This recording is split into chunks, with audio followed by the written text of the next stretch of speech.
And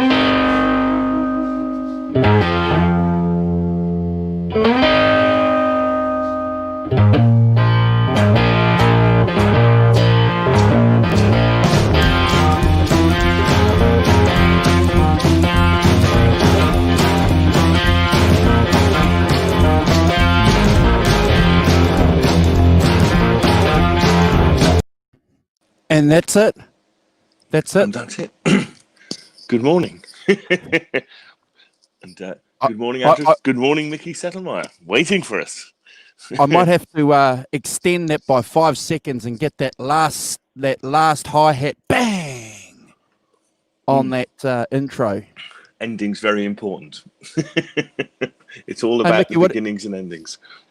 Hey, Mickey, what did you think about the intro? You saw it live. Live intro. Mine was a bit jerky, but I think that's because mine was a bit jerky. So hey, Arvin. Good morning, Arvin. How you doing? Hope you're good. Awesome. Yeah. And Kubrick Lover. Look, we're 24 hours early. Morning, Kubrick Lover. That's because I've got something on tomorrow that unfortunately I can't put off. So Simon kindly has decided to do a show with us Saturday evening New Zealand time, Sunday morning Saturday England morning. time. Saturday morning. Saturday morning England time. And if you notice behind me, there's still some sunlight. So we're getting into autumn here in New Zealand. So that means getting into your spring. Sorry, spring. Yeah. We're getting into my spring, your autumn. Are you sure you live in New Zealand? You're not just pulling our legs. So we're going to have to go through that 1 hour rigmarole that we do twice a year soon, don't we? Coming out in September or something, somewhere in October. Yeah, we are. Yeah, we'll have to go up even earlier. Yeah. Well, it's only for 6 months of the year. Well, we could probably go later or something. Well, look, we can work that out. Work it out. Yeah. Kubrick Lover says it's 1:44 a.m. for him. So he's that's what I call, proper loyalty. That is Kubrick Lover. Thank you very much for that. That's the thing. So awesome, how's your week Kubrick been? Lover. How's your week been? Yeah, not bad.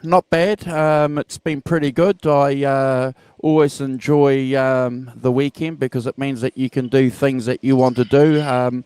But if we didn't have the week, we wouldn't get the opportunity to enjoy the things that we do in the weekend. So I hope everybody is safe and well where they are, considering what's happening. Before we get into the show, I just have some housework that we need to do. If you please would like to share the show that Simon and I do on some of your social media platforms, we would appreciate the support. Simon and I had a chat off air.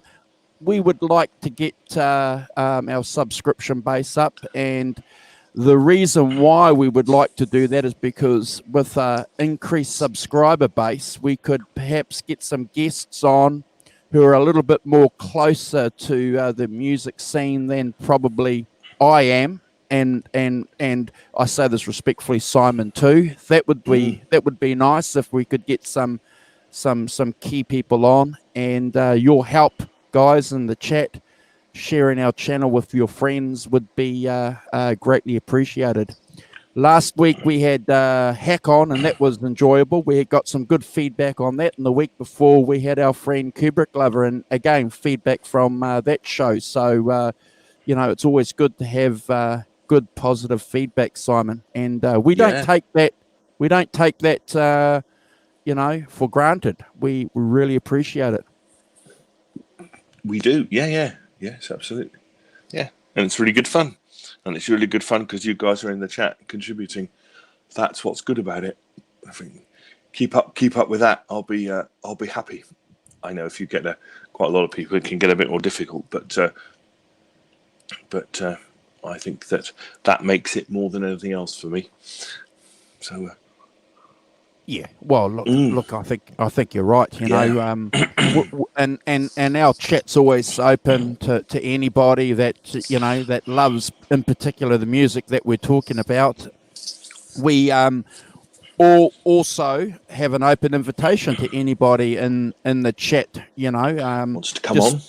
Yeah, just message Simon and I. Leave a message. And we'll be happy to have anybody on. So we might get Sonia on. Unfortunately, because we're a little bit early, she can't make it.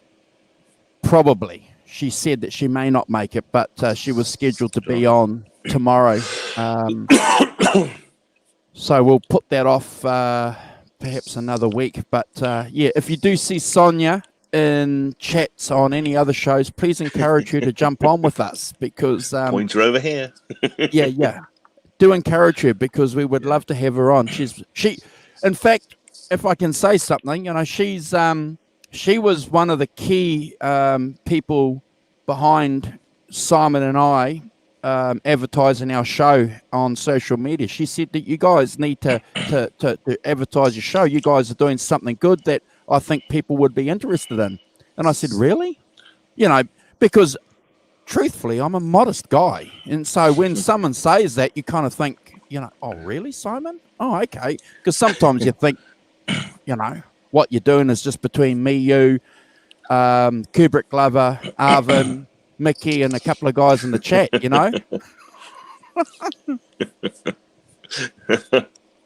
Yeah, absolutely.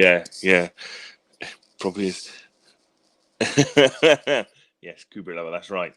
Sonia, better get on or else. Yeah.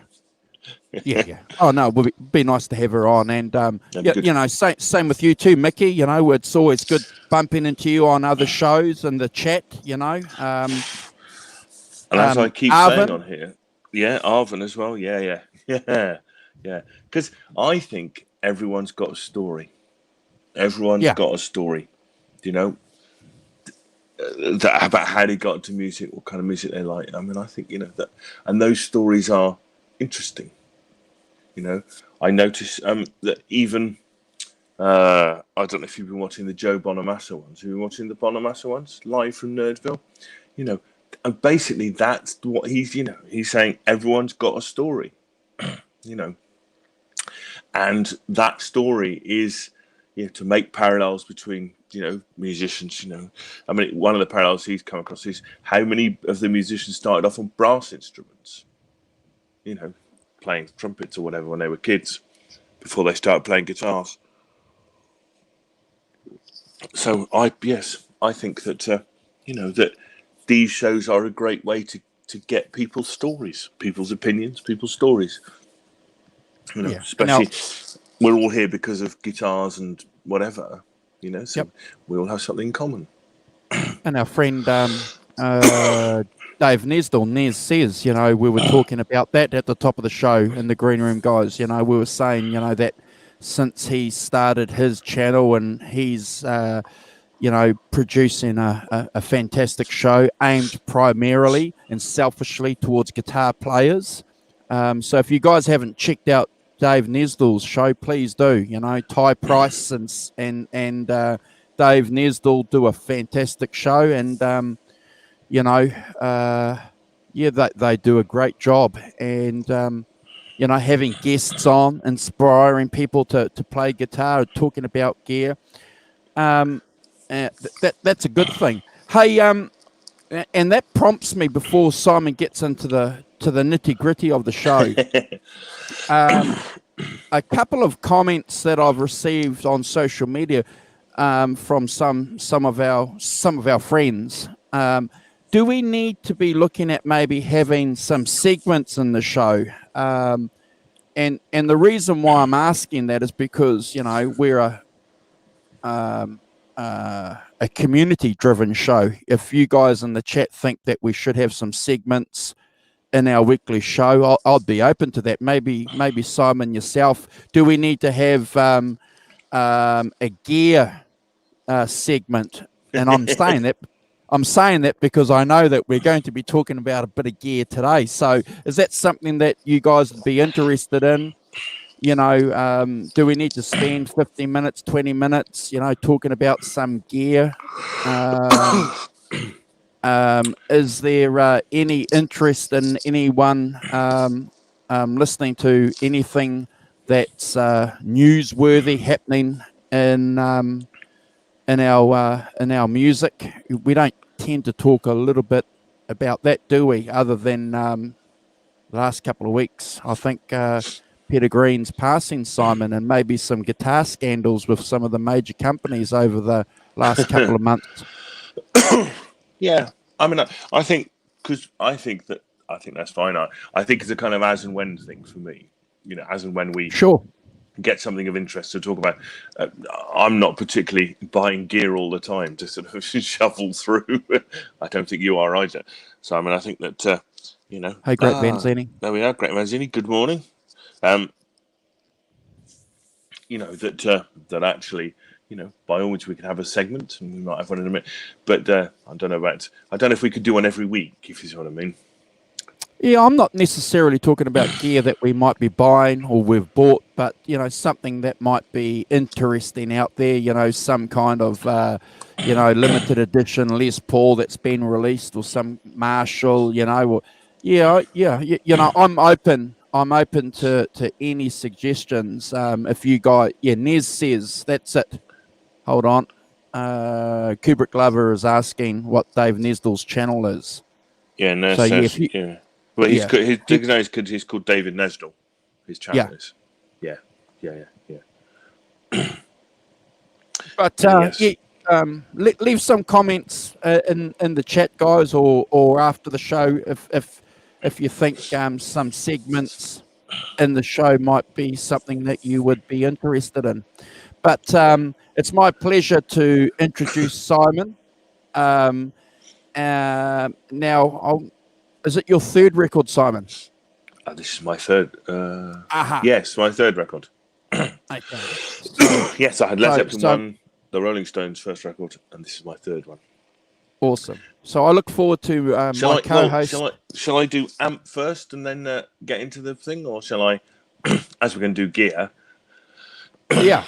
Well, I was going to hand the show over to my co-host, because he can either talk about his record, which I don't know anything about, guys. So whatever we introduce, whatever I produce will be whatever's introduced. We're catching the other co-host on the fly too. So we're all in limbo, as they say. But I do know the gear. I do have a heads up. I'm sure all of you have seen the gear. I did post some of it. Kubrick Level wanted me to post some sounds between, and I will get round to it. Kubrick, I didn't have a chance at the weekend. I had a crazy weekend last weekend. But just so you know, I bought a new amp, which is an orange Rocker 32. Hold on, I need to have this. You got some info there, have you? Yeah, I got I got info, right. Yes, an orange Rocker 32, which is obviously a 30-watt valve amp. I've been looking for an amp for a while to supplement my 25-year-old PV Delta Blues, because it did go wrong once at a gig, typically. So I had to kind of mess about. So I've been looking for a while, and my mum gave me some money for my birthday, so I spent some of it on an amp. See, look at that. Mum's still giving me money for my birthday. It's never too late. It's never too late.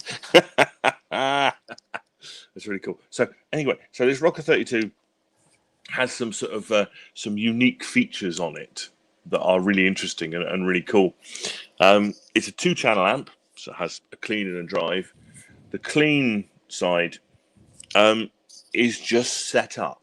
You don't have any tone control over it. Basically, it's just set up. You've just got a volume. That's all you get. It's really cool. The drive side has the tone controls on it, and so then you can control how much bass and treble and middle you've got and how much drive. It's got a master volume as well, so it's cool. But the most interesting thing that it does The one I should say, the one thing it doesn't have is it doesn't have. Uh, yes, Arvin, it does, doesn't it? Arvin says the tangent format seems to work pretty good for us. Yeah, it does.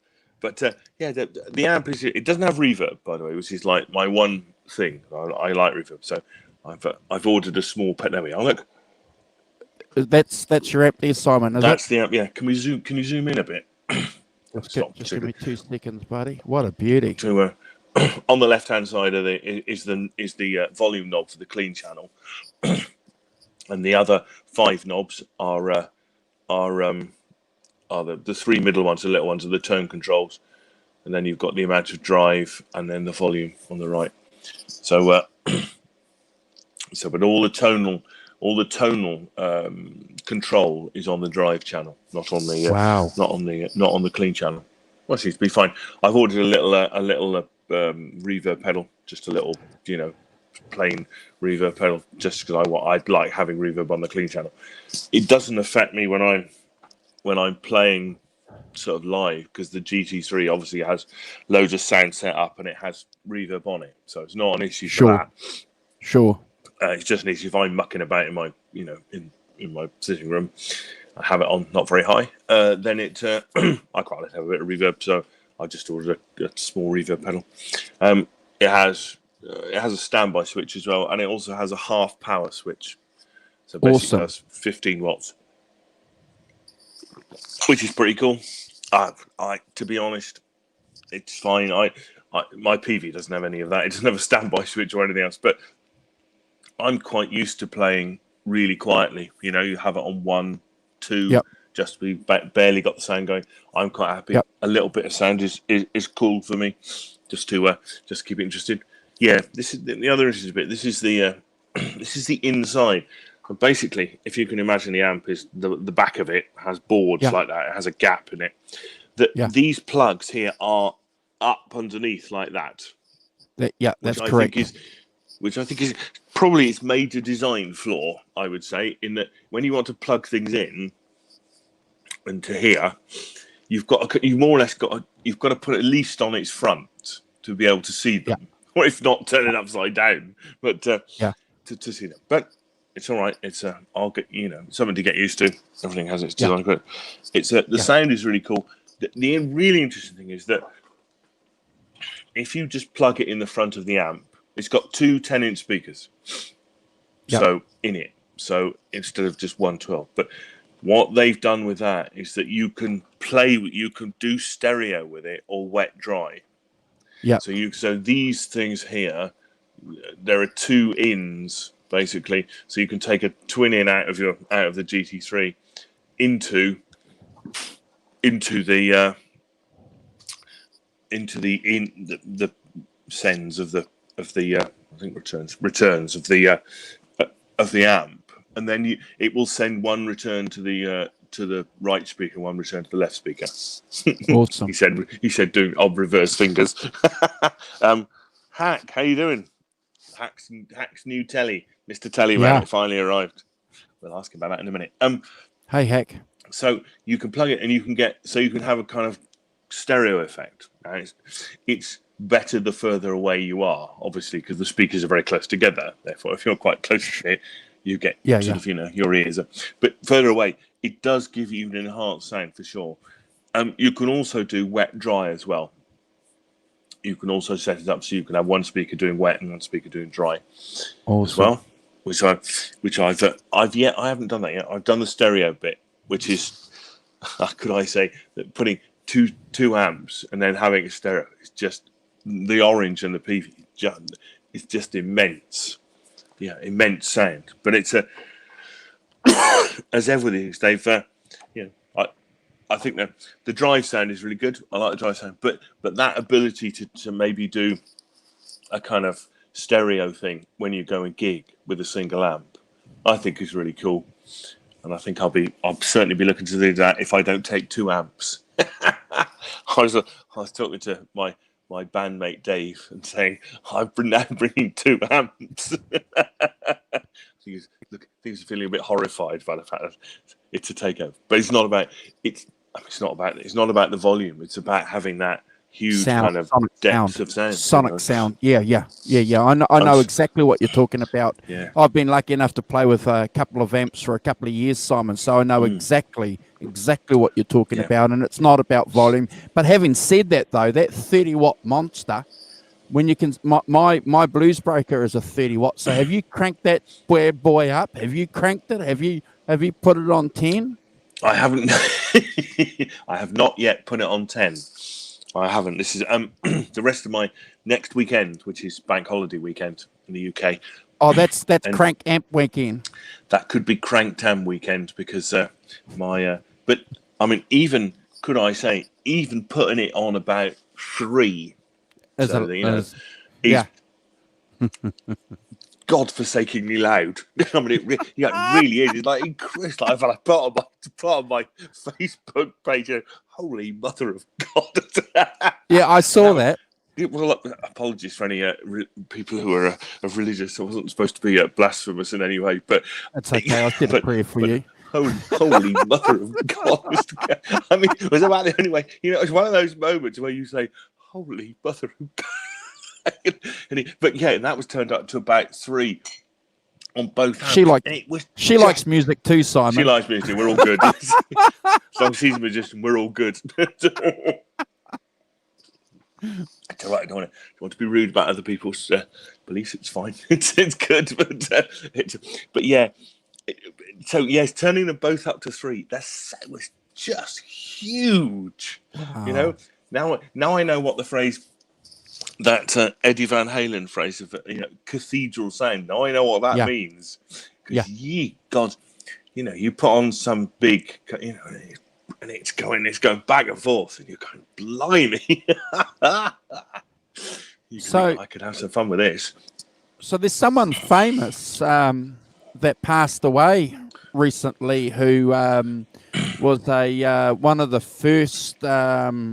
Major endorsers of Orange amps too. Who's that? Pete Way? Peter Green. Peter Green. Of course, he did, didn't he? Yeah, he was, yeah. Yes. Yeah. So I should be practicing my Peter Green sounds on my Orange. Yes, that's true, yeah. But it's yes, that's right, Arvin, yeah. The traditional cranking of the amps weekend in the UK. And my Caroline's taking my daughters to. They're going on a pop-up festival, so whilst they do that, I should be cranking the amp up and annoying my neighbours. Actually, not annoying them. Actually, they're fine with it. But I will turn it right up and see what happens just for a bit. Yes, that's exactly it. Fingers in your ears. But it's. That's right, Orange Beach Buggy. Anybody remember those Orange Beach Buggies? I remember that. The Orange Logbook. Well, you've got a piece of English rock and roll history, Simon. Yep. So I've now got an American piece of rock and roll and a British piece with my PV and my Orange. And as I say, it's really cool. It's a really good amp. I really like it. So I'm really pleased I got it. As I say, principally just to sort of be a bit of So I've got 2 amps, not 1. So if my PV does decide to be cranky, then I have an option for it, really, which was the key thing. But it does a lot more than that. I tried it out a few months ago in a shop. Dave and I went out to amp playing, and I tried it out together with various Fenders. As I said on here before, I sort of didn't really like the Fender sound. Which is terrible, considering I'm probably a Stratocaster guy. That I didn't really like the Fender sound. And I don't really know why, but it didn't. I had that kind of mid-scoop thing that I didn't really like. To be honest, I like it to be flatter and so you get the full spectrum. If you set it up all up flat, you get a full spectrum of the sound. you can take off some, whatever you like. But yeah, Arvin, yeah, I've got a old American one as well. I've got a 25-year-old one, and it's a great amp. It really is. You know, it's a fantastic amp. Just plug it in, direct. You know, whatever you've got, it sounds great. So on, you know, I feel. Good morning, Quentin James. Oh dear Lord, it's Quentin James. We ought to say, how you doing? Hope you're good. It's, so yeah, so I've been, you know, I've had a sort of initial muck about with it, and I need to mess about with it some more to work out really about the wet dry and the you know, and the stereo bit. So there's Simon. There's Simon they when are, he look. had long. That's Yeah, Simon when I when had he long had hair. long brown hair and he was playing Les Paul. I'm sad to say, my hair never looked as good as that. No, there were never any curls in my hair. It was just long and straight. Hence it's now short and grey. But yeah, Black so, Sabbath with the orange too. ones. Black Sabbath, yeah. another Oh, no. Didn't Jimmy endorsee? Page use oranges as well, didn't he? He used orange amps, Yes. for sure. Yep. Certainly the Yep. cabs. And David Gilmour, I'm sure I've seen David Gilmour with orange amps as well. Oh yeah, so you know, I feel like I you know, I'm in a good place, and as you say, good British rock, you know, heritage, and the dry sound is really good as well. Really, Congratulations. really good. Congratulations, Yeah, my friend. I was envious when I saw it. Best of all, I got a deal on it. It was 200 quid off. Oh, even better. And yeah, saw it on Reverb by a shop called GAC, which I think stands for Guitars, Amps, Keyboards, and it's based in Brighton. So awesome. And it came double boxed and kind of, you know, crammed in massive box. That was really well. Yeah. So hats off to them. So how long did it take before you ordered it for it to arrive on your doorstep? I like asking that question because yeah. Answer that for me. I think it was what, 3 days. 3 days. I think 3 or 4 wow, days. Not very long. That's not bad. No, it was fine. It was it was really good. It was yes, it came in pretty short order. You know, they shoveled it along. It's setting up the Floyd Rose. See, that's something I hope to miss. It's not as hard. It's not as hard as it looks. No. If I can do it, anyone can do it, and I can't bang a nail in straight. But I can bang a Floyd Rose in straight. Yeah. Good. Thank you. There we are, nice and flat. I do look forward to hearing how that amp performs. Maybe we should be doing an amp update between the two of us in a month's time. I would love to hear next weekend or the weekend after when you're alive what that's like when it's cranked, because that's always a good thing, isn't it, to do a tone test at 10 between that and your PV. And Simon will be coming on the next show, guys, going, what come here. What was that? Yeah. Yes, you're right. I will be coming on. He's got a shoehorn in there. What was that? Deaf as a bloody post. What was it? There's old vids of a German TV rock show. That's right. Oh, and also one of our favourite bands, Free. You mean Rockplast? Yes. Yeah. Free play them as well. Our friend Koss, he loved them. Them and Marshalls. Great Vanzini EL84s. Correct. You are, of course, correct. And they're valves, not tubes. Yeah. Valves.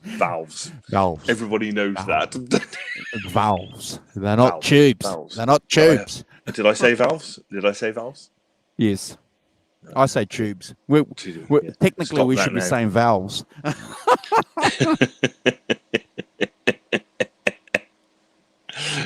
Bloody hell. It's yeah, but yeah, don't valves. It is. I'm sorry, but it's valves. Tubes, indeed. I'd like to point out that on the Orange site they are described got a as smart valves. ass By here. the way, what? Valves, plectrums, and scratch plates. Correct, Quentin. Absolutely correct. Pavements. Boots. Boots. Oh, here Anyone? we go. Boots. Here we go. Bonnets. Bonnets. Could I just like to say bonnets? Hoods, indeed. Who ever heard of that? Yeah, we call them bonnets. Yes, quite right. With the correct term, of course. Great Vanzi, he skipped the term completely. I think. Oh, here we go. Aluminium. You see, aluminium. It's not a light, is it?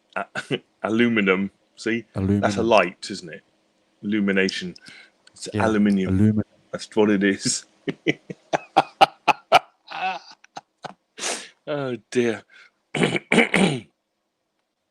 Oh dear. Anyway, there's enough of that. There's enough. See, causing divisions across the pond, known as the Atlantic. So I'm very pleased with my amp. It's really cool, and I think it'll. I've tried it out with my kit, and it sounds awesome, which is just what I'm looking for. And I'm looking forward to hopefully in September Dave and I can get back to practicing. At least maybe think about doing some gigging. Oh, other big news in my life. Correct, Quentin James. Fish and chips. Always fish and chips. Thank you. Yeah. Fries, indeed. Yeah, fish and chips. Fish and chips. Yeah. And in the words of the great Chuck Berry, fish and chips and honey drips. Yep. See, what's good enough for Chuck Berry is good enough for me. The first poet of rock and roll. So what do we call potato chips? Crisps, Quentin. Crisps. Of course. Crisps. Well, it's interesting because here in New Zealand they're potato chips, but what's really interesting in Australia they're crisps. See, in the colonies they're called crisps by the yes, quite right. Yeah, crisps. What? I know, Quentin. I know. Get with it. You see, this is the Queen's English. See over here: crisps, fish and chips, and bonnets. It's in his boot, Great Vanzini, to fit in his boot. That's what we call the trunk. Yeah. We call it the boot. Yeah. Yeah. See, that's right. You see, in the boot of his car, Great Vanzini. If I may make so bold, it's no. What's really interesting is that why isn't our American friends calling booty dancers trunk dancers? Yes, that's what should be going on. All the crisps and bloods. Cookies are called biscuits. Well, we can. Now we're into it, Kubrick lover. That we have cookies, but we also have biscuits. Because some biscuits are called cookies. Not all of the class of biscuits are. Yeah, wait a minute. Not all of the class of cookies are biscuits, but all of the class of biscuits are cookies or something. So yes, biscuits is the generic term, but within biscuits there is the subgenre, which is cookies, which mainly like chocolate chip cookies or something like that. They seem to have a sort of thing of their own. Cookies as a subgenre of biscuits. Dear me! Look where we've gone. Did somebody say something about tangents? No. Don't Really good. blame me. Look where you've gone. don't, Yes, nothing, don't, yeah, nothing to do with don't, me. I never bloody don't, pressed it. don't rope me into this one.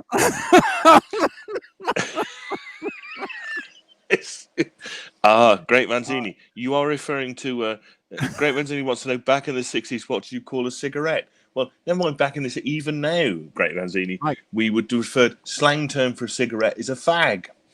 Oh, okay. Not quite the same thing in America, I've heard. Yeah. No, here in New Zealand, it's called a smoke. Have you got a smoke? Got a smoke, Simon? Got a smoke? Yeah, smokes, fags. Got a ciggy? Tabs as well. Tabs. I don't know where that comes from. Maybe kids would try on the right side of the road. See, we drive on that, Quentin, to give our chance for keep our sword hands free.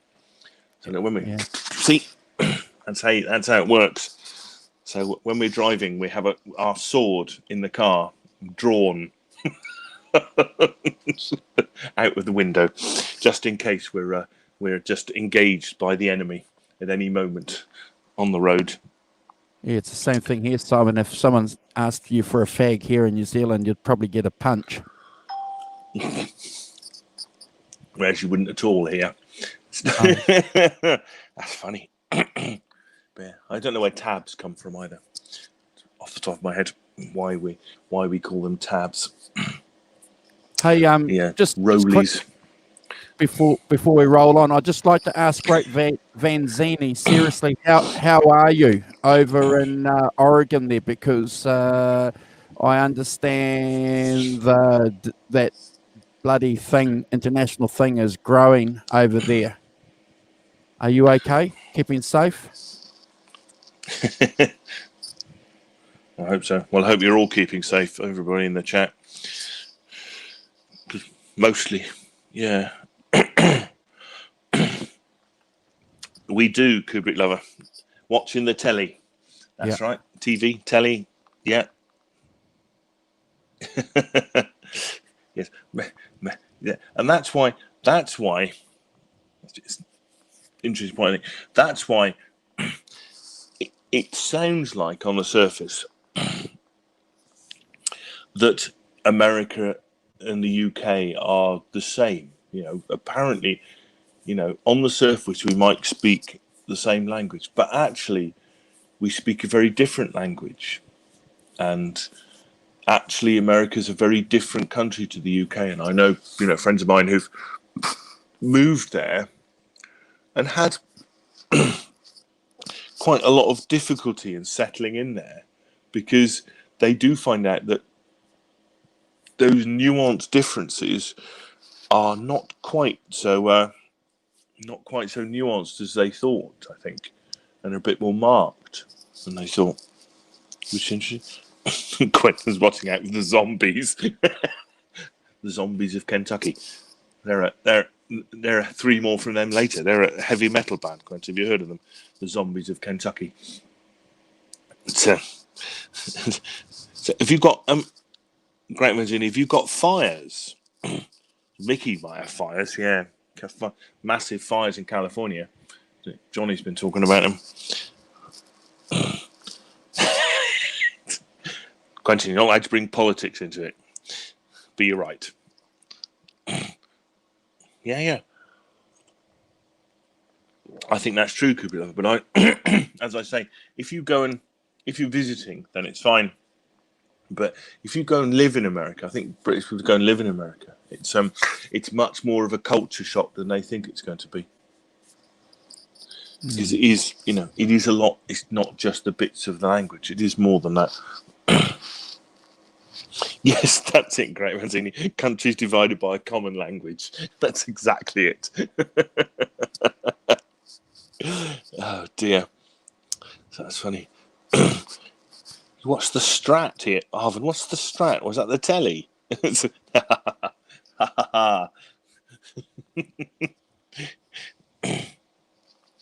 Thank goodness. So Mickey, you haven't got fires that close. That's good. Stay away from the fires. Stay away from the fire. Which is, yeah, that's pretty nasty as well, isn't it? All those fires in California and stuff. I don't know whether they start spontaneously or because it's so bloody hot. in America. Seemingly great parts of it. Anyway, shall we move on to the my album of the day? British Blues album of the day. Cool. What have you got? Amusingly, you mentioned them earlier. Free. Oh, wow. Wow. Free. Awesome. Now, we've not talked much about Free on this show, have we? I think we did a Kossoff show. Did we do a bit of a Kossoff show? I was trying to wrap my brains to see whether we had particularly or not. I think with Carl, I think Carl and I did a rundown on Koss.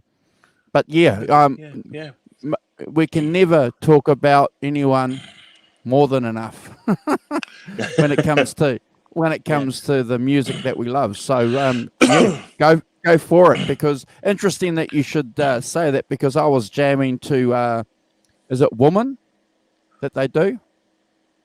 Is it Woman today? Anyway, you do your intro and I'll find the song. So my introduction to Free is I was good morning, Mitch. How you doing, Mr. Retirement? Feet up on desk, looking 10 years younger. Hey, Mitch. Yeah, so I was introduced to Free in 1972. I was 14 in 1972, and we'd, as a group, for somehow, I don't quite know how we managed to get in, but we used to go to a pub called the Royal Oak in Bristol in the UK, and I don't know how we got let in, but as the drinking age was 18 then, so not good. So anyway, next generation of punters, I guess he thought. So we were quiet. So we used to go in there, and on the jukebox was Wishing Well by Free. I love that song. Love it. It's like whenever I hear that song, that's where I'm transported back to the Royal Oak when I'm 14 years old, having my first pint of English beer. Very good too. And so obviously Wishing Well was a later song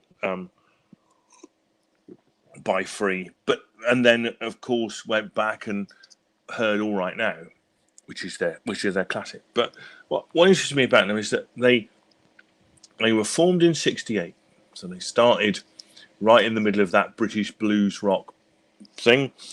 They they were part of that post Eric Clapton, Marshall, Les Paul thing. Kossoff was. You got into that. Yeah. The other amazing thing is they were how young they were, and when they started, Andy Fraser, and they started in '68. I started playing at a pub in London. Andy Fraser was 15, yep. Kossoff was 17, and yep. Paul Rodgers and Simon Kirke were 18. So they're like, young. And by November, they'd recorded their first album. So when they were those ages, that's when they recorded their first album. If you go and listen to it now, I was listening to it again yesterday. Tons of sobs. You can't imagine people who are 18 playing it, 17. It's immensely more mature than that. The other thing about that is that I'd say about it is that they pretty much wrote all the songs themselves, except The Hunter, which is Albert King song. But pretty much wrote all their songs themselves, which for a first album, was quite amazing, really. I think sort of marked them out to something special. They kind of started in '68, and by November, by the autumn, they were supporting the Who. Now, that's a meteoric rise to sort of to doing that when playing pubs or getting together. And obviously signed to Island Records and sort of started. I mean, it came about. Paul Kossoff and Simon Kirke were in another R&B band called Black Cat Bones. And it had been around not very much, but and then they went to see Paul Kossoff singing in another band. I love this name, the Fickle Pickle. They went to a pub called the R&B club in London, Finsbury Park, called the Fickle Pickle. So they obviously started and they formed a new band and named by Alexis Corner. When apparently Free, this is Free. when they went to Island Records, or Island Records wanted to call them the Heavy Metal Kids. They hated it. They said, no, we're not being called the Heavy Metal Kids. So Chris Blackwell said, all right, you don't have to do that. They were, didn't have to do it. So their first album is Tons of Sobs, recorded with Guy Stevens, who did Mott the Hoople stuff and The Clash, London Calling. Everyone's done that for about £800. There we are. So again, we're in the, in the go in, record it, and it was pretty much their live set. It's what they did live, in common with, I think, quite a lot of groups we've discussed on here. This is what we were playing live. We went in, reproduced that live album in the studio. And it's quite low budget, kind of raw sound, which is, but it's really good. It has some things. The first thing I'd say about it is that it's not, none of it is straightforward 12-bar blues. It's definitely a blues rock album. So it doesn't conform to the 12-bar 1-4-5 thing very much. It has other stuff going on completely. It's clear that Andy Fraser, the bass player, was the major songwriter with Paul Rodgers, and it was clear that he wasn't going to be bound by the strictures of 12-bar blues and that sort of thing. It was about the tone and the attitude. And as I say, the first album was pretty much all their own records, except for all their own self-written tracks, except for The Hunter, which is an Albert King song, and it was written by Booker T and the MGs. Kids, fat fun. But and obviously, I don't know if you've realized, Led Zeppelin, and in the middle of How Many More Times, Robert Plant sings a bit of The Hunter in it as well on their debut.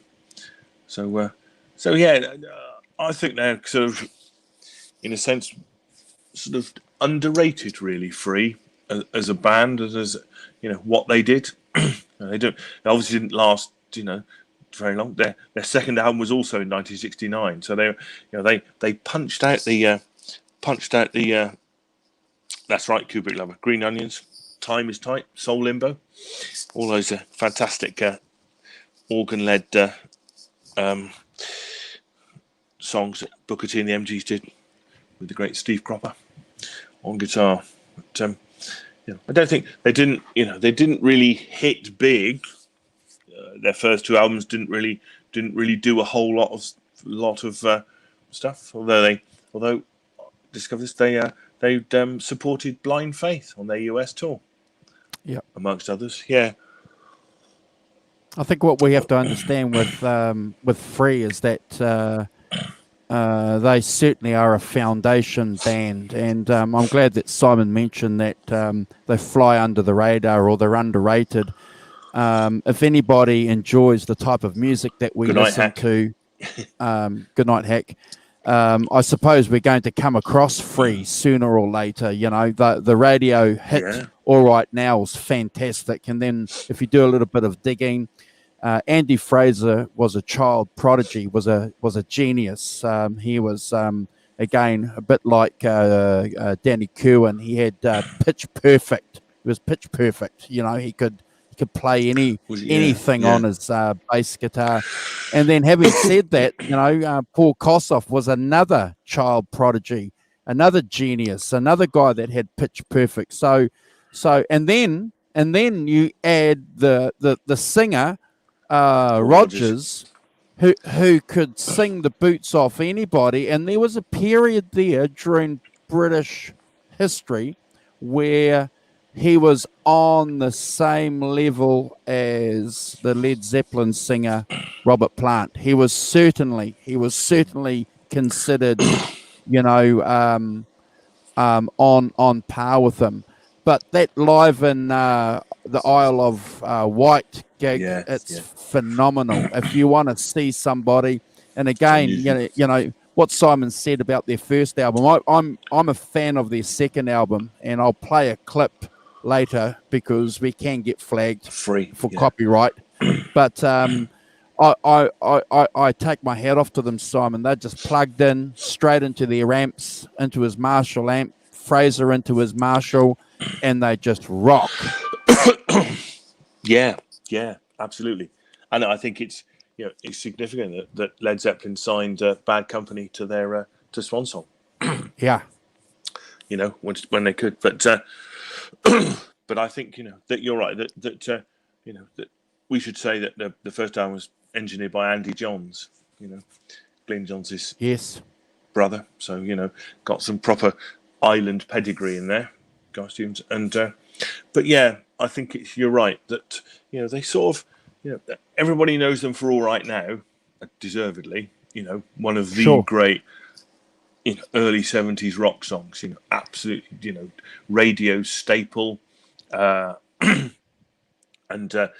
absolute classic riff that you can recognise in a heartbeat, isn't it? It's one of those records that you just one note, one chord, and you're like, that's All Right Now.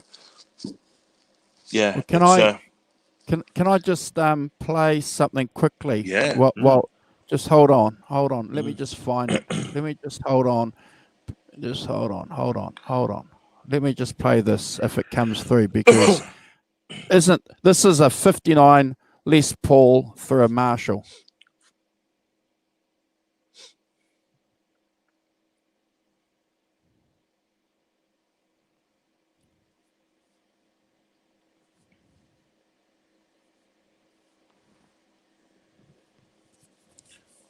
Should we be hearing something? You can't hear that? I can't hear that. No. Can the guys? Oh, that's interesting. It should be coming through. Maybe. Can you guys hear that at all in the chat? Do you have to? Yeah. I don't know. Yeah. I'm not. Oh, that's interesting. Can you guys confirm if you're hearing that or not? No, they can't hear it either. Mitch and Great Manzini have confirmed they cannot hear it. Oh, okay. Okay. All right. Okay. So what we'll do then is we'll continue the conversation, but nothing. Okay. That's a bit sad. So I'll get something going maybe later. But no, you're right, Simon. Thank you for picking 3, because I can tell you that they aren't in my top 5, but I did consider them. So yeah. Thank you. No, I'd say it. As I say, it's really interesting to me that that outside of All Right Now and Wishing Well, I know what that without this, and I chose this deliberately as a kind of rather than an individual album, because it doesn't have All Right Now, it doesn't have Wishing Well on it, interestingly, but it's got I'm a Mover, it's got All Right Now, of course, it's got The Stealer, it's got The Hunter, it's got Come Together in One, it's got My Brother Jake, it's got all really good, and I think that sorry, took the sleeve out, but this is a really good introduction to Free. Hold on, I'll present you. Hold on. Okay. So if you can still, I'm sure you can still get it. It's a really good introduction to Free as a cool. as a really good band, and and as I say, are really kind of sort of presenting themselves as a as a complete band from the off. They didn't seemingly, when they recorded, they pretty much recorded all their own stuff. Even their first album has pretty much all their own things on it. And, and that I think is, is quite unique then. When I know Led Zeppelin did quite a lot of their own, but, I don't think you can pin any of the stuff that's on the first or second Free albums. You can't say, oh, look, that's a rewrite of whatever, a blues song, particularly. I don't know, Andrew, would you agree with that? I could, when I listen to it, I don't think to myself, oh, look, that's a an Albert King song or whatever, Freddie King riff that, that they've taken and done something of them, themselves with. Not in the same way. And so I think that's, as you say, they had fantastic musicians. I think Simon Kirke is a great drummer. Let's not, Kossoff, exquisite, tasteful guitar player. Andy Fraser, as you say, a kind of prodigy. Anybody's writing all right now when they're 18 or something. So, is that's quite something. And Paul Rodgers is one of the great, blues rock singers of any era, really. Going on. People talk about Paul McCartney being influenced by James Jamerson, playing those melodies with his bass. Yeah. But I reckon Paul McCartney was listening to Andy Fraser too, because when all right now, for example, if we're going to talk about that, look at that bass riff in the middle. I reckon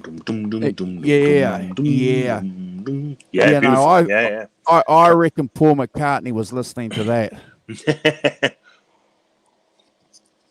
Yeah. Oh, I'm sure he heard it, but of course he's ahead of Andy Fraser in terms of age and whatever. So, but I'm sure sure they heard it. But that beautiful kind of as you say, melodic bass playing, and that kind of Kossoff, magnificent player, that thing doing the rhythm and the lead thing, and and not feeling the need. A bit like Led Zeppelin, really, not really feeling the need, to have other people playing. They went in, recorded themselves. The other thing I think about Andy Fraser is that he also could play the piano, in common with lots of other people that we've talked about the piano on here, and the influence of every English parlour having a piano in it, and. So I think so. So yeah, there are lots of nice little nuggets like Roy Thomas Baker, who went on to work with the Queen and the Cars. He contributed to the second album, Fire and Water, their third album, Fire and Water, rather, to the production of it, which is cool. But yeah, so if you don't know their stuff. Kubrick, yes, you're right. All Right Now is played to death on radio stations and adverts and all sorts of things. And I think, but to get past that and get into the meat of their of what they did, deep diving. Well, not even deep diving really, but just to get past that one song, as I say, and Wishing Well, you soon find out this is a band of substance. This is a band of great players. And it's sad that they only lasted about 4 years, before, poor old Paul Kossoff's drug problems, manifested themselves, particularly heroin. It's sad, really, that blighted his. Can I just do the sound test, guys? Can we just see if this comes through? See if I've managed to fix the sound. Just give it. Hold on, Simon. Hold that thought. I'm holding all my thought. Here we go. What's it? Can you hear that? No. It seems like it's kind of muted. When you did the thing just now, when you did play the thing, I had to unmute the sort of. It came up and I had to unmute it, even though obviously I'm not muted.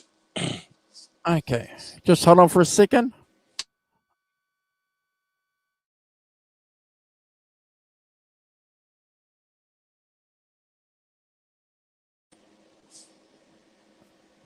Nope. Nothing? Yeah. Nothing. Okay. No, for some reason. Okay. I don't know what that's about. I'm going to have to do some post-production direction. I have to sack the director. Sack the director, not the producer, of course. No. Oh, okay. It's one and the same, mate. One and the same. Same.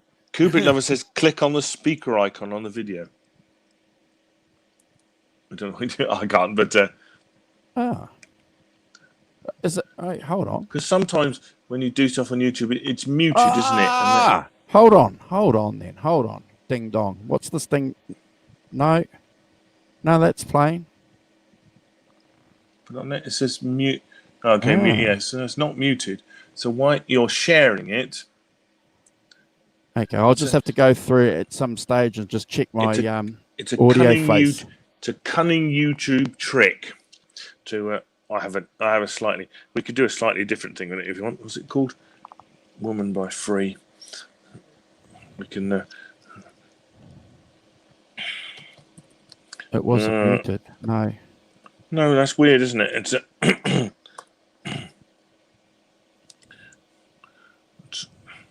if I can. Is that? But I'm glad you picked Free. I 15 millimeters wide jaw opening, oversized stainless steel toenail clipper cutter trimmer. Oh my gosh. Thank you. Go away. Cutter trimmer. Go away. There we go. Can you hear that? Yeah.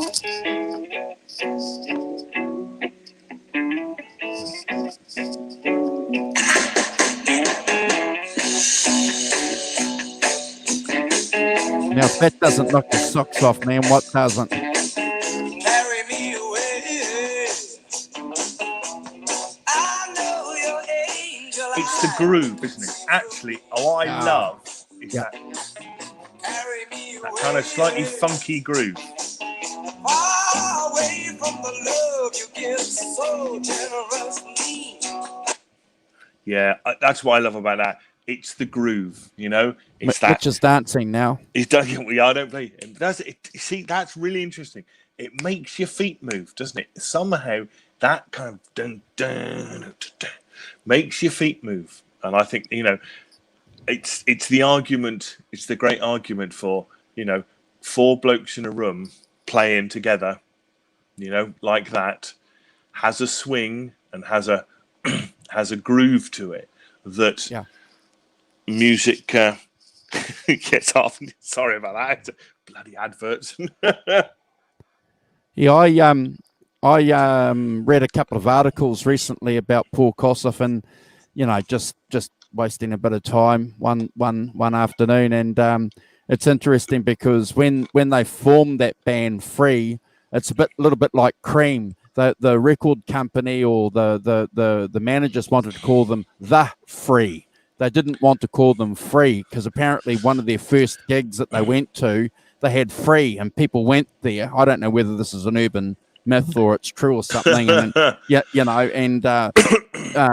thought it was Free. So there was this big push to change the name from Free to The Free. But at least, the band stood firm and said, no, we're not The Free, we're Free. And I think that's their, as I said, they were in the studio, even that meeting with Ireland, they were prepared to walk away from a deal with Ireland. And they had some fights with one of their managers about, because a short spell with Brian Morrison, they got some fairly dire gigs, He threw a check across. Apparently, Morrison threw a check at Paul Rodgers at the band and said, "We better make it last, as it might be all we're getting." So we threw it back and told him to get stuffed and left. That takes some kind of self-belief, doesn't it? That brilliant kind of self-belief of the. Yeah, Paul Rodgers has a reputation for sticking up for the band. Apparently, he's stood over. Because he's a big guy, he's a tall guy, so he's apparently. No, he isn't. Yeah, is he? Yeah, Paul. Yeah, well, yeah. Apparently, from I don't know. I'm only regurgitating what I've read. I didn't think he was very tall, Paul. Anyway, it doesn't matter. Go on, keep going. But apparently he was a defender of the band. Stood over a couple of promoters and made sure that they got paid or they got what was due to them. Really, really influential in trying to get Paul Kossoff back on stage there. I didn't realize this, but Paul Kossoff had a big drug and alcohol habit before he joined the band. So he was unstable Paul from the word. Did. Oh, Kossoff. Yeah, Kossoff did. Yeah. So sorry, Paul Rodgers was the tall one that would stand and look after the band. Sorry, I'll get these Pauls mixed up. But yeah, Paul Kossoff,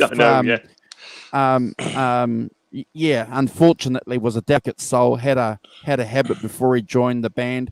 But there's a documentary, I think, on YouTube somewhere too. And one of the things I remember specifically from the documentary, Simon, was that the band's playing towards the end there. and they could tell that Paul Kossoff isn't doing well.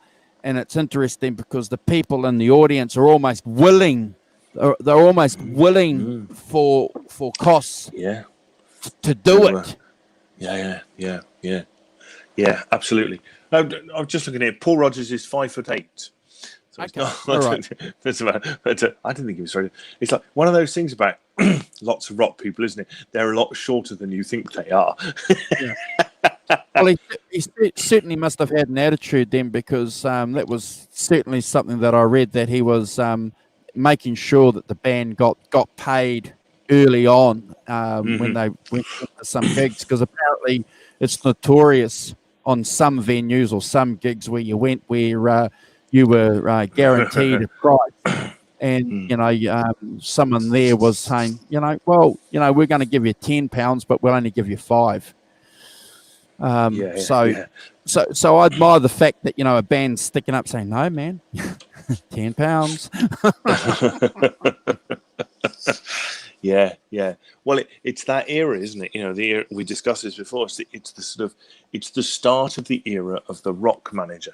Peter Grant. And turning the tables a bit on promoters and stuff, and people like that. Who in the past I'm sure have been ripping bands off by saying, well, I'm only going to give you a £5 and not a £10 and things. And I think that they obviously benefited from that a bit, and being able to are you still dancing? It's great. It's fantastic. But so I think that they're part of that new. The other interesting is that if you listen to Highway, Highway is a much more laid back album. Yeah, it's because they were influenced by music from the Big Pink. Yep. Bob Dylan, the band. It's just fantastic to think that like Clapton, they were influenced by the band, by that band. I love Highway. Love that album. It's a great album. Love it. Yeah. But again, it was a kind of flop. Really, it's kind of not really didn't really make hits or anything like that. And I think that's what's interesting about them. Aside from All Right Now and sort of Wishing Well, they didn't really have didn't sell millions of records or anything like that. Their albums didn't sell massively well, particularly. And but as I say, I think that I think this is a good place to start. I'm sure there are other sort of other sort of free compilations, but well worth digging into as a band. I think it's a fantastic kind of blues rock band. And as we heard on that the track we just played, Woman, they had a fantastic groove and not afraid to just have this is my thing. I think as much as anything else, not afraid to just have just a guitar and a bass. Bam, bam, ba-ding, da-da-da. Just playing. Not much drums, not much anything else. Don't feel the need to fill it up with other instruments, overdubs or anything like that. That was enough. Just listen to that. You just listen to that first thing. That was enough for them. And I think that that we've talked about this before. When you listen to it with your ears, it's enough. When you look at it with your eyes and you just see the guitar track going across and maybe the bass track, and you go, "Ooh, might need something else on there," because you're listening with your eyes, not listening with your ears. And I take my hat off to that they really that's what they were about. As a band, they that So 4-piece thing. So what did you think of Bad Company as a spin-off from I love Free? Bad Company. I love that those first 3 Bad Company records. The first 2. Brilliant. Yeah, Can't Get and all of that stuff. I mean, just magnificent. It's a magnificent. I've still got the first 8. Still played them. And I think Can't Get is is like All Right Now, to be honest. Maybe not quite not quite as well known. I've played All Right Now as well. Mickey, it's great, fantastic song. I learned the solo to it as well because it's not that difficult, the solo. I seem to remember. But yeah, I love Bad Company because I mean they came out in '72, which is really my that's when I was 14. That's when I started buying records. They were right in there, and they were on Swan Song, which was Led Zeppelin's record label, and Can't Get was a in my world. I don't know if it really was. In my world, it was a big hit. That riff, that start was just brilliant. Loved it And it from the off. And Straight Shooter, their second album, went on to be a global hit, didn't it? With Good Love and Gone Bad and I Feel Like Making Love. Interesting, Simon, how they kept it pretty simple. Even when they could have perhaps done a lot more in the production. So pretty much Paul Rodgers standing firm there. Do you think? I think that they did what they'd always done. Simon Kirke and Paul Rodgers. Mott the Hoople. That's what they did, and they understood that made the noise. That made the sound. Pretty much. Paul Rodgers played piano a bit, didn't he, on some of the Bad Company things? But actually, it's those first 3 records are pretty much straight ahead, and I think they knew that having done All Right Now, of course, that it's all about the song.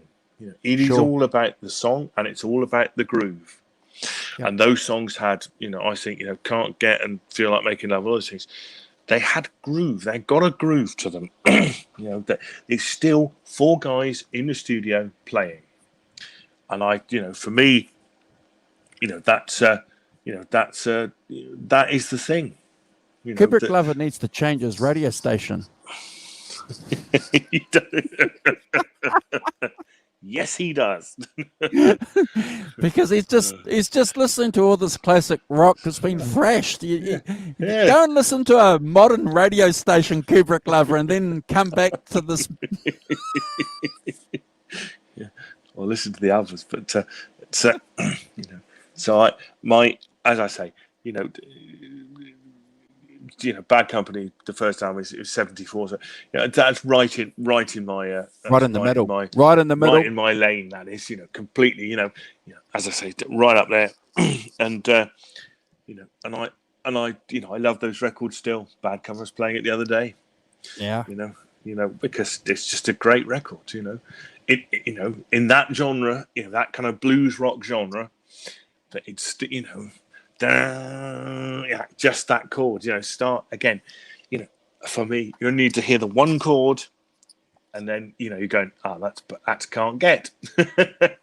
Again, I've played it in bands as well. I've played it in the past in bands. So why doesn't Mick get any love? Mick Ralphs, the guitar player. He doesn't. He does for me. What we get. Motley was great. From a general observation. If you're talking about British blues guitar players, or top 5 or top 10 or top 50, you never see. People don't talk about Mick Ralph, do they? Ralphs. No, that's true. That's true. He's not talked about as and yet. And yet he was doing it in the 60s and stuff, and then obviously was through that big era of Mott the Hoople, their major kind of hits thing, all the way from Memphis and all of that stuff, which is really great as well. Anybody doesn't know, investigate Mott the Hoople. They're really good. Obviously. David Bowie writing All the Young Dudes is one thing, but they have a lot of other stuff going for them. Mott the Hoople, there's lots of really good stuff pre All the Young Dudes as well. Yep. I've got a compilation record of theirs. They got kind of 2 halves. They got kind of the hits bit, and they got the previous bit to that which also has some fantastic stuff. And he's another guy. I love Ian Hunter. I don't know if anyone knows his solo album, All American Alien Boy. Do you know that at all? All American Alien Boy. Yep. That's one of my favourite records, with Jaco Pastorius on bass. But that's one of my favourite records. Just all of it. I really like that record for some reason. It's one of his solo albums. So I've got lots of time for the great Ian Hunter. As I say, for that record. I love that record. Loved that record when it came out, and I love it still. Mm-hmm. It's got lots of really cool songs on it. It's not least All American Alien Boy, which is about going to America. Yeah. Yeah. What's it? I got one of those old blue jeans with a bulletproof vest. Got an old Tube City with the vibes of the best. Yeah, lovely. Fantastic. Jaco talks about it affectionately on the documentary film that they did a couple of years ago on him. Yeah. So he talks about that, and also the gig and the album that he did with Joni Mitchell were highlights of his musical career. Hissing with Summer Lawns did he play on, or something? Hijira? Can't remember. But yeah, if anybody's checking out bands from the UK in that era, Mott the Hoople, definitely worth checking out. Mighty Mick, we've got Mick Taylor, we got Mick, we got Mick Jagger, and we got Mick Rouse, the mix. The three mix. Taking the mix. Yeah. Yes. Well, yeah, absolutely. Yeah, just a fantastic guitarist, and I kind of thought, when I was a young guy listening to Free and Bad Company, Simon, I didn't see any epistemological breaks between the two bands. I thought they just dovetailed together finally, and even to today, and I suppose the fact, as you said earlier, you've got the drummer and the lead singer from Free being the key ingredients of Bad Company. But would you recommend that people would listen to both those bands together if someone? Yeah. I think they could easily be taken as all of a piece. I think that if you like, Bad Company's an updated Free, but the template is pretty much the same. There's not a great change in the template. Those first, certainly straight Bad Company, Straight Shooter. There's not really a difference I don't think in the template. And I think that with the voice, that kind of riffage, and Mick Rouse is a fine guitar player and does so that Bad Company stuff, that's him, and it's not quite the same. It's not the same as Kossoff, but that's good. But it is. I think there is the same template there that they're using, and So is it worth talking, Simon, about? See, a lot of people might think that the band broke up when Kossoff died, but no, they didn't. No, they. But Andy left the band, didn't he? Because he found that he wasn't being taken seriously, if I remember rightly from the documentary that I saw a couple of years ago, and kind of regretted doing it, didn't he? Would you say? I think so, yeah, because he never quite, he had a Sharks, didn't he, and later the Andy Fraser band, and but they never quite had the thing that Free had, that the magic of four people, that alchemy that are four people and what they create as musicians and as together, and recreating that in other bands. How often have we seen that happen? People leave a band. Bit like Mick Taylor, worst decision of his life. Well, I don't know about that. I think Mick Taylor leaving the Stones was actually good for his health and good for his own well-being, but maybe not so good for his career, if you like. Yeah, Bit like Jack Bruce. You Bit know, like when Jack Jam, broke yeah. after Cream, you know, unfortunately, quite- what he did really Ginger quite Baker. never. And Ginger Baker, you see, Ginger Yeah. Baker never quite, you know, did various other things, but nothing really that great after, you know, Ginger Baker's Air Force was all right, and you know, with Adrian Okay. Gervitz, It was and, okay. It was but okay. it was okay. But it was, you know, it was okay. It was fine, you know. But never had the magic of Cream, No. really, did it? You know, and I think that you know, it's the same with both Andy Fraser and Paul Cole. You know, really Andy Fraser, you know, the things he did never really had the same magic as Free did, because you know that you can't legislate for that magic. You know, you know, as we've said, you know, many groups, you know, the Beatles, you know, creating that magic is really difficult, and probably to their, you know, probably the band where that actually, you know, people leaving and joining has had not a gentleman. It's the Stones. You know, Brian Jones, that magic period, that first magic period, fantastic. Second period with Mick Taylor, you know, still fantastic. And Ron Wood, you know, is, you know, great. So I don't think that you know, Dave probably haven't suffered so much, even with Bill Wyman leaving. You know, it's not affected them adversely. They're still the Stones. You know, I mean, I think the magic is Keith and Charlie, really, don't you? In the Stones, Yeah. the alchemy is the alchemy in the Stones is Keith and Charlie more than anything else. Has become that you know. I think if one of those, you know, when one of those dies or one of those, you know, decides not to do it, I think that's really when the Stones will have difficulties, because that is an alchemy bit. And it's really interesting, the alchemy of bands, isn't it? You know, I mean, Led Zeppelin decided not to carry on without John Bonham because that's the alchemy. Those four guys playing together, and they've talked about it. You know, when they first jammed. You know, and I think it's the same. You know, Free. You know, they wrote when they jammed together, they wrote 4 songs in the first time they jammed together, didn't they? I think I read that.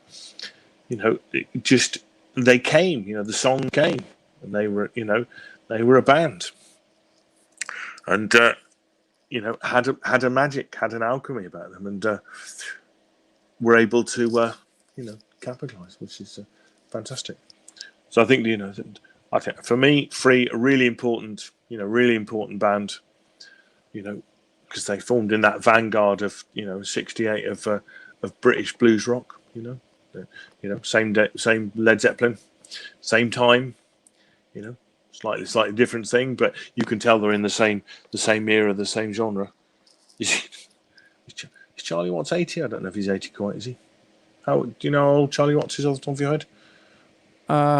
He's got to be at least 78. Charlie Watts. Let's see. Yes, he's not. Let's see. He 41. So the 2nd of June next year, he will be 80. Him Wow. and 79. So him and next year, him and Bob Dylan will be 80 years old.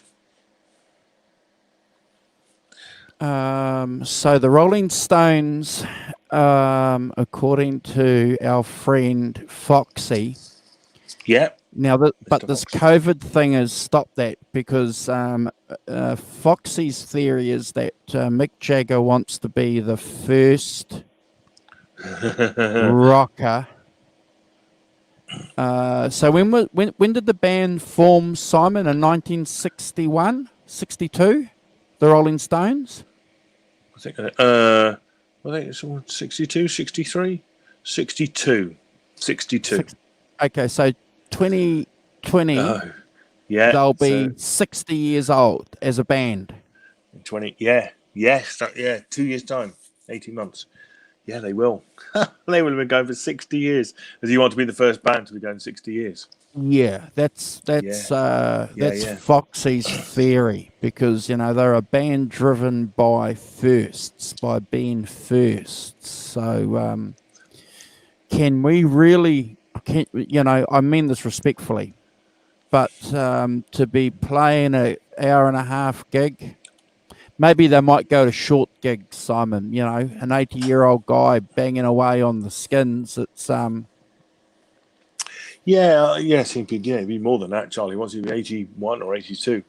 yeah, Well, I think that you just have to. What do you do? Yeah. I mean, for my money, actually, when you get to that sort, BB King spent the last years of his gigging life sitting down, didn't he? yes, he did. Didn't seem to affect his playing power.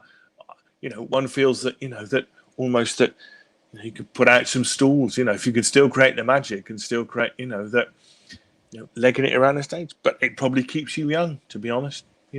Doing it, drumming, running about. Mick Jagger, in his mid-70s, running about like a bloody teenager. That man is fit. Seriously. That's serious work. Winding yourself up to do that. You've got to keep yourself in.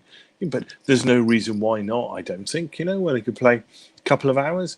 I think it's just, if you're going to play when you're 80, it's just different to when you're 60 or when you're 40, isn't it? Well, look at Paul Rodgers. It becomes a different thing, I think, and what the Stones have to work out is how do you evolve doing stadium shows. Yeah.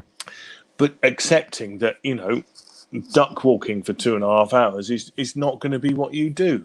No. And actually, what you're concentrating on is the musicianship and creating the magic, And, you notice it quite a lot, don't you? They have a big stage, but, Keith and Charlie, they stand beside it, Charlie's going to sit down, but, Keith stands beside Charlie, don't they, a lot, Let the youngsters run about. You lot run about. I'm just going to stand over here and go, But I've just got this thought in my mind of this band going full circle, from standing on these small stages at the Ealing Jazz and Blues Club, not having enough room, for the 5 guys or the 6 guys to play.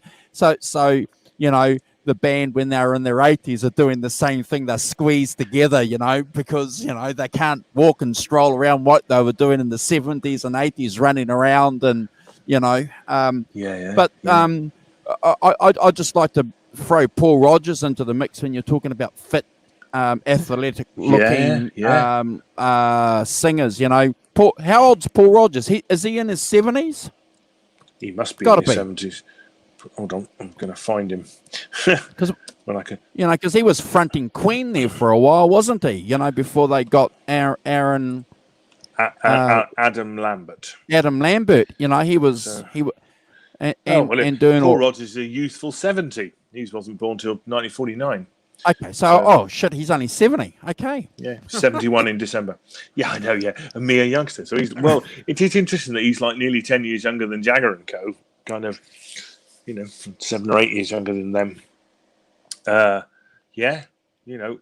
Looks really good and, could still out there doing it kind of thing is amazing, really. Yeah, just 70, Kubrick. Just 70. Just 70. Only. Only 70. I know. Don't start. That's only bloody 8 years for me. Enough for your cheek. But, yeah, look. I think you're right, Simon. I think there's going to be a situation where some of these bands, if they want to continue playing, and clearly the Stones want to, I think, how are they going to manage stadiums and performance? Are we going to have these big gigs like we used to have, Simon? With this thing that we've got going now. Here in New Zealand, for example, depending on the level of alert that we're at, some of the gatherings can't be more than 100 or can't be more than 10 or, so are we going to have, a stadium gigs gone, Simon? I think they're gone for a bit. I think they will come back. I do. I don't think that maybe slightly different format. I don't know. I mean, I've seen, have you seen that? I saw a picture recently of a kind of an outdoor gig where they had kind of these sort of individual kind of stalls, if you like, with kind of perspective. They look really weird. Yeah, I know, where you could have battery six- hens. so we go or to our eight people, and then another one with 6 or 8 people, Yeah. another one was in rows, kind of thing, doing that. So it's a bit more. So would you be a rebel, Simon, and jump the fence if you were in one of those? If you were 14 or 15, would you be jump? I bet you would. I bet you would. Don't let's.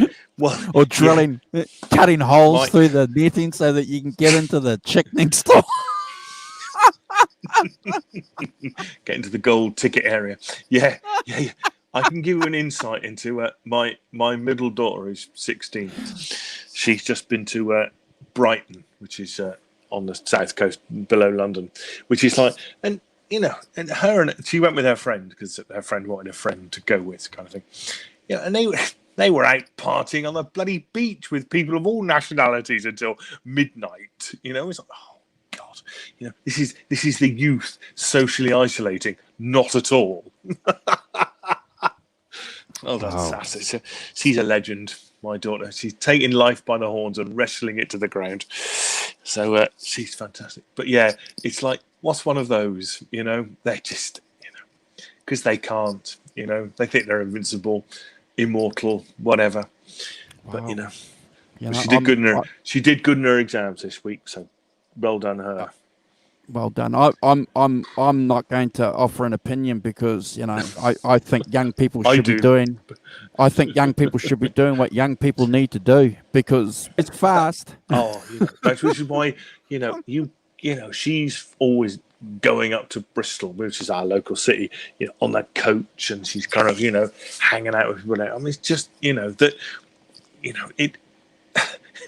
You're in that tricky situation as a parent where you don't want to be too critical because she's telling us everything that's going on, which is awesome, which is great. As a 16-year-old girl, giving your parents, pretty much the lowdown what's going on in your life is really. So you can't be too critical. You just have to kind of, offer little slivers of it. Sassy, you think, mate, but not going. Like yesterday, she sent me a text saying we're thinking about going to a party. And I was like, okay, just be careful. And then she texted me going, we're not going to the party. Don't bring it back for your old man because it's Mickey. Mickey. Take care, mate. Take care. Thank you for joining us. Thanks for dropping in. So fantastic. But so well done, her. She's everything to admire, faults and all. But, yeah. So I don't know. I think gigs will. I think they'll gradually return. I think science will be the great thing about this, and I think that there'll be several things going on. One is that one is a vaccine, which there are lots of trials going on, lots of seemingly quite positive stuff going on there. Depends how long it lasts, kind of thing. But what I heard the other day, what I read the other day somewhere, that the flu, I don't know, I'm sure you have it, the flu vaccine every year, rumbling with mods in Brighton. That's exactly it, Arvin. That's what she's doing, rumbling with mods in Brighton. On a Vespa. But could I say, on the outside, she came back with 2 vinyl records. Awesome. Oh, she came back with a Massive Attack record and local band Makes Good and a band called Cage the Elephant, who I don't know at all. But she came back with records, vinyl records. So I know what I'm buying her for Christmas. Getting a record player, yeah. So awesome. Well done her, And she's doing that thing, getting past the just listening to the pop songs of now.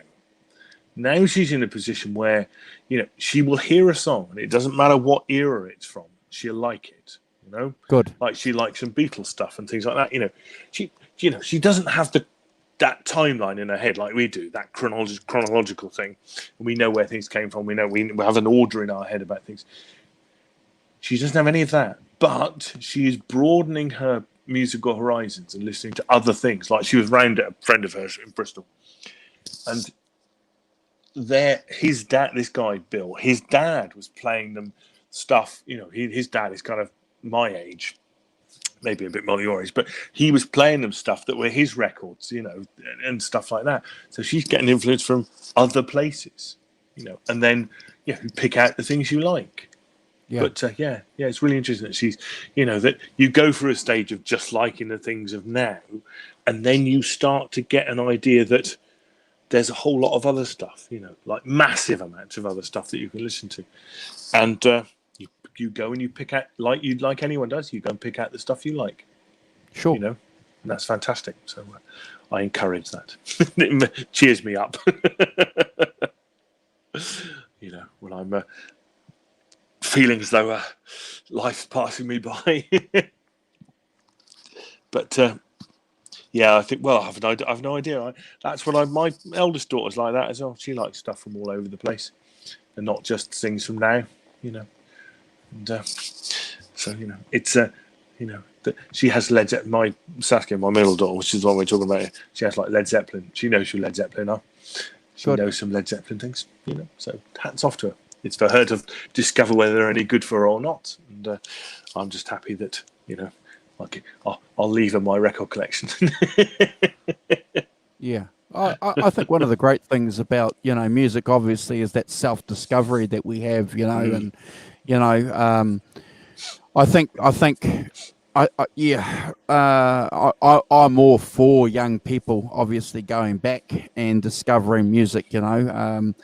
I work with a couple of guys that are on that voyage, on that journey, Simon, going back to, you see. So, you know, one of my friends was asking me what I thought about Abbey Road, you know. And, you know, and this guy's 28, 29, and he's only ever heard the radio song. So, you know, I said to him, you know, go and listen to it, you know. So he streamed it, listened to it, and came back and said it was just amazing, you know. So, and you sort of sit there or stand there and think, wow, you know, this is amazing. That's one of the reasons why that's one of the greatest bands in the world. You know, it has an effect now on someone in 2020. Has an effect, of course, because it's, you know, it's, as we said on here, you know, that the Beatles are underrated. You know, I stick by my says the Beatles are underrated. You know, because people go back and listen to that, having not, you know, and they just think of the Beatles, and you listen to it and you think how far they went. You know, in what was it, 7 years? You know, 7 years they went from "I Want to Hold Your Hand" to Abbey Road. You know, Sgt. Pepper's.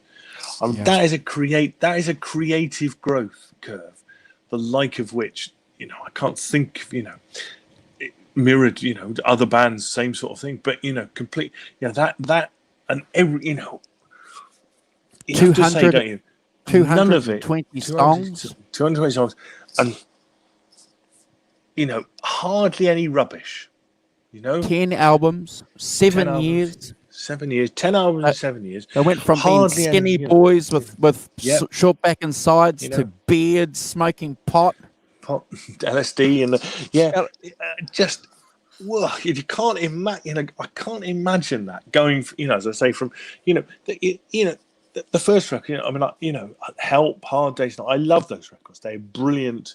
You know, band pop records. You know, fantastic melodies. Singing, all fantastic, you know, to the, you know, Revolver, Rubber Soul, classics, Sgt. Pepper's classic, you know, Abbey Road classic, Let It Be, completely kind of, you know, the White Album, you know, all these things. The White Album was more experimental in many ways, but, you know, still the creative arc is there, and just producing stuff the like of which no other band really I can't think of in the same way. Can you? You know, and that's why, you know, that when somebody's 27... No, I can't, Simon, you know. So that first album, you know, Twist and Shout, one hit, one take, Simon, at 10 o'clock at night after they've been recording for 10 hours. One take. Go and listen to that song. Awesome. That's a one take song, man. Yeah, wow. Like so many of the, well, you know, and that proves what a great band they were. You know, all those, you know, we've talked about this, you know, doing that thing in one take, going, you know, and saying to yourself, that's, you know, that's fine. You know, there may be some mistakes in it, but actually nobody hears the mistakes. You know, I can remember being pointed out a mistake in, I think it was I Feel Fine or something. Someone said, oh, you know, and you're going, really? You know, it's like, never would have heard it. If someone hadn't pointed out, I think there's a bass mistake or something near the beginning. It was something like that. You think to yourself, but actually, you know, you could go back and fix it all. Would it make it better? No, it wouldn't. No, because it's not about playing it perfectly. It's about getting the vibe. It's about getting the, you know, capturing the energy, the essence of the song for people playing together, the magic that is there. And that's got nothing to do with perfect playing. It's got to do with four people playing together. Not bad. A band having a guitar player too who could throw in a couple of good songs. Hey, you know, that's pretty Not good. bad, eh? not bad. You know, Well, no, so you know, some of those songs that he wrote. You know, we've discussed this a few times in the past. You know, and I'm going to go on record and say, you know, probably one of the best solo albums they ever did. Well, you know? yeah, All Things Must Pass. It's a masterpiece. There's none of the other Beatles did a better solo album than that, did they? Well, You it's could interesting. argue- You should. You could It's argue. interesting. No, I'm not going to argue with you, but it's interesting you should say that when you consider that bloody backup band he had. No wonder they were so good. Yeah, bloody pickup bands. Eh? What a pickup band. But Yeah. Mm. yeah, you're not Oh, going to get an indeed. argument from me. You're not going to No. get an argument. Blew John Lennon away. In the solo years. I'm sorry. Yeah. Well, completely. The Plastic Ono Band album and all of that, you know, that is not a better record than All Things Must Pass. No, You know, Double Fantasy is not better than Double that either. Fantasy. Double Fantasy is not a better record than All Things No. Must Pass. No, it so isn't, you know, and I don't think that, you know, that McCartney has made a better record. He hasn't made a better solo record than All Things Must Pass. No. You know, He's got some good songs on some of those. good, you know. Yeah, you know, that Venus and Mars is not the best No. album. London Town's not Ram the best. and Ram and the Paul McCartney, they're all good albums, and Band Yeah. on the Run is a great record, you know.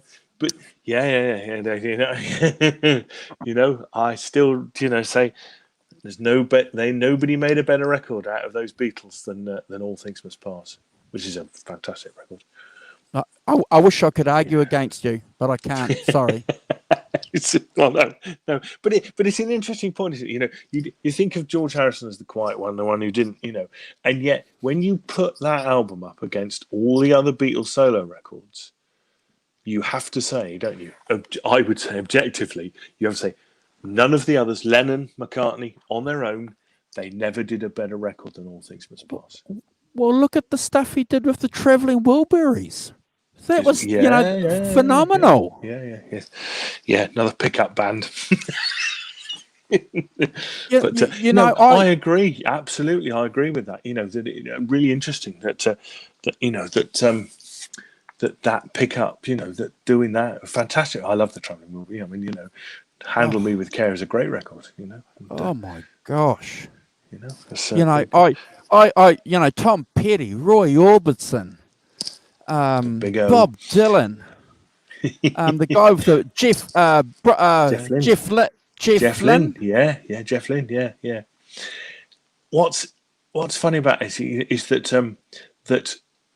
I just think about Jeff Lynne that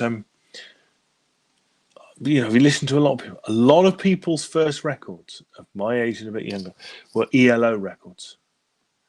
A bit like they missed the Beatles, but they got ELO, and ELO were doing, you know, Jeff Lynne. And, you know, Beatles. you think, how many hit records did Jeff Lynne have? You go and have a look at ELO records, you know, and you think, he could knock off a few. He could knock off a few fantastic tunes out of that.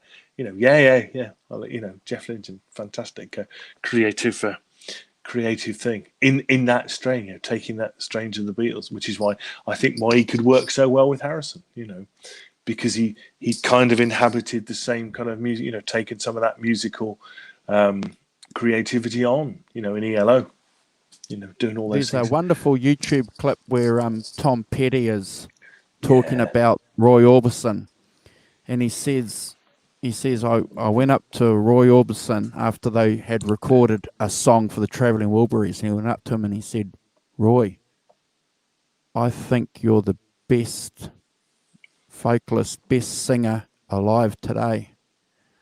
And Roy Orbison turned around and said, I think you're right. But he didn't. But he didn't say it like, you know, like egotistically. But it was like one musician saying to another, and in a humble way saying, "Yeah, I think you're right. I think I am. Thank you." Yeah. Well, that's nothing wrong with a self-belief, is there? You know, and I would agree. Roy, nobody better at a pop. Singing that pop thing, 4-octave range. When he does that, I'm so tired of being lonely. That, I mean, just when you go, it's you can be moved by it, but frankly, I'm not going to be my friend if you're not moved. And then you get your mate Bob Dylan coming in. He's Bobness.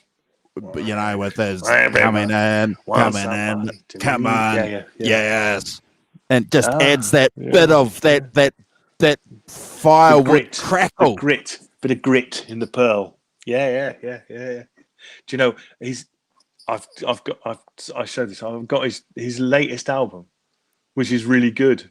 Really like it's kind of like.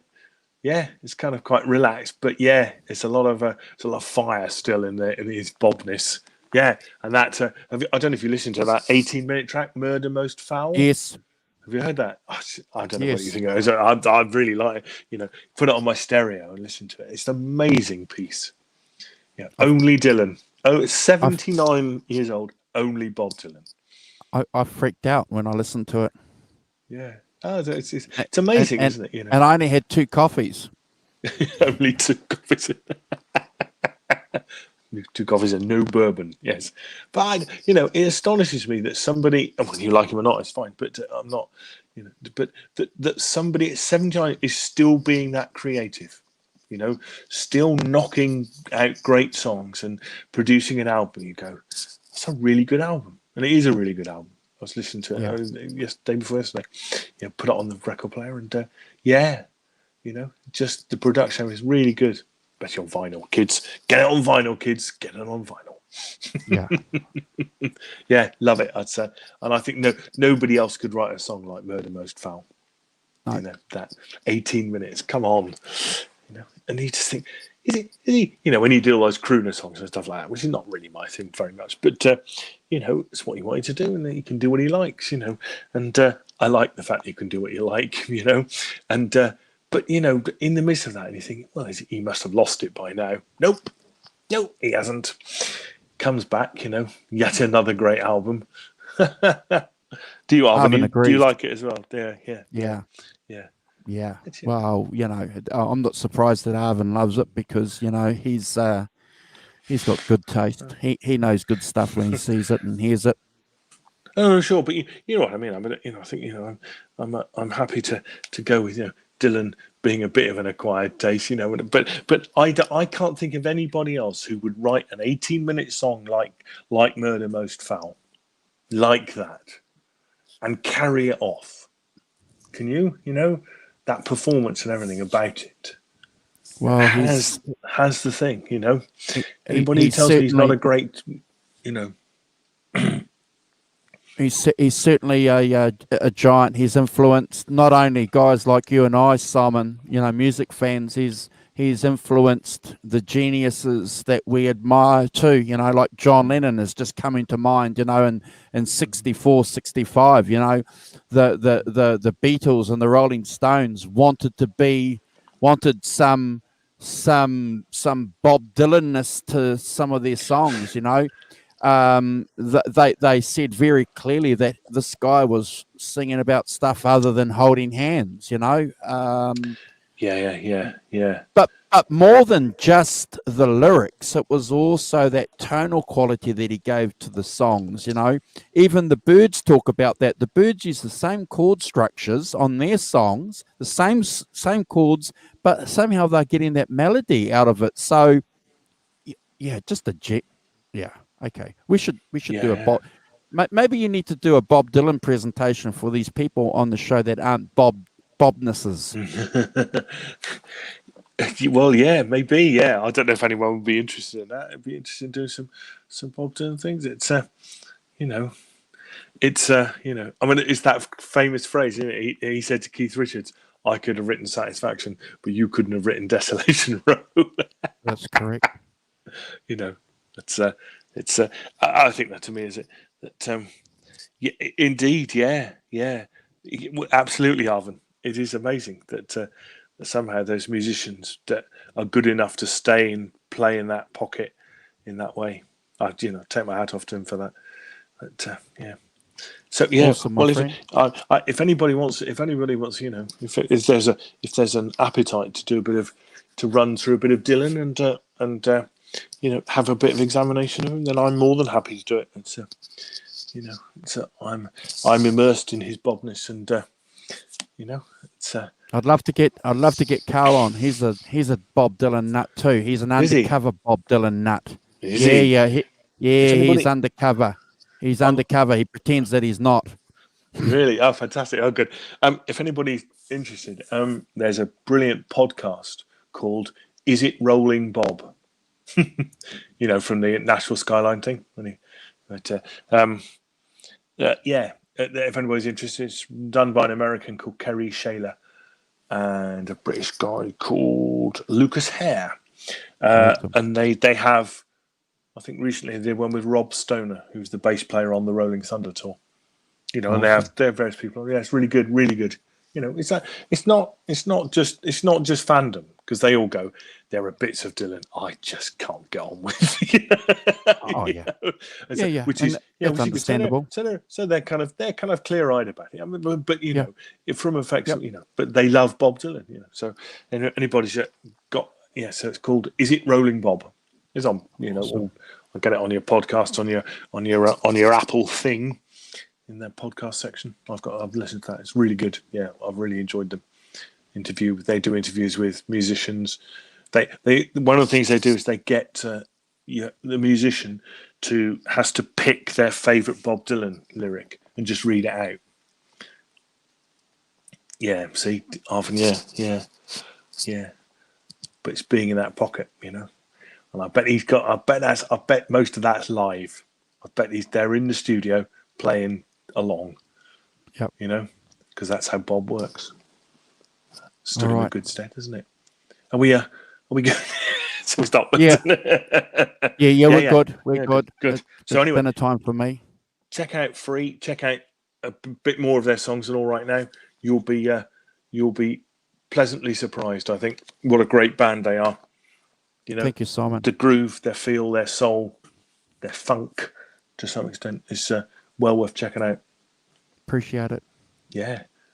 So hopefully that was a bit of a surprise for you, which is good. Yeah. Well, yeah, absolutely. I'm a Free nut. I think, I just fell in love with them when I was probably in my early 20s, when I just heard that their second album, and I don't know how I got it. I didn't buy it. I didn't steal it. I must have been somewhere. I don't know. And I thought, wow, this is pretty good. But yeah, thank you, Simon. I look forward to catching up with you next week. So next week will be on hopefully the same time on Sunday, and we look forward to catching up with everybody. And stay safe and keep out of trouble. Yeah, guys. Yes. Oops. When he lost it, I was going to say. So if I see who we had in the chat. So Great Vanzini, take care. Mind the fires and the plague. Arvin, Quentin, James, thanks very much for joining in. Mickey Settlemeyer, who hopefully is asleep. Look at the inside of his eyelids. Mitch Heyman, Thank you. And Guitar Hack, yeah. So thanks all for dropping by. Hope I got everybody. Apologies if I didn't miss somebody, but I think I got everyone. Yeah, thanks for your comments and your support, guys. It's always really welcome. And yeah, we'll be back next Sunday, hopefully, and hopefully we can get Sonia on. That'd be good. Yeah. Yeah, So yeah.